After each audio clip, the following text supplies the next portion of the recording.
अब बात आती है ओबीसी एनसीएल, क्योंकि ओबीसी में तो आप कोई कोटा रहा नहीं।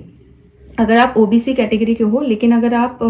एनसीएल में नहीं हो तो आप अनरिजर्व में ही काउंट होगे, क्योंकि आपको एनसीएल शो करना पड़ेगा। मीन्स आपकी जो ईयरली इनकम है वो 8 लाख से कम होनी चाहिए। अब इसकी ये बात है कि आपके पास सर्टिफिकेट तो ओबीसी की थी लेकिन आप एनसीएल में नहीं हो, तो उसके लिए ज़्यादा इशू नहीं है, क्योंकि एनसीएल का मतलब होता है, और एनसीएल की जो सर्टिफिकेट है वो आपको फ्रेश ही बनवानी होती है, जिसमें आपका जो प्रीवियस ईयर होता है,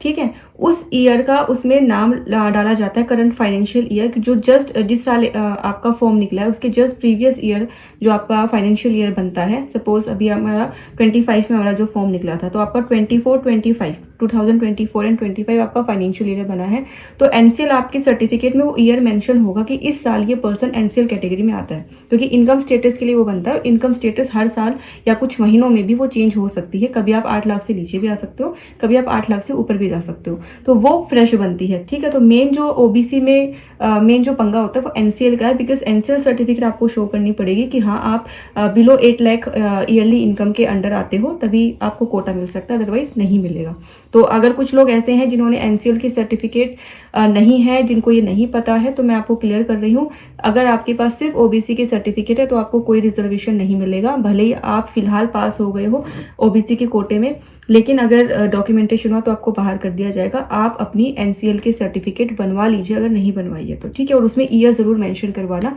वो कुछ प्रूफ्स वगैरह मांगते हैं, कैसे बनेगी एक बार आप अपने नियर बाय कैफ़े से जाके पूछ लेना, वो आपको प्रोसीजर समझा देंगे, ठीक है।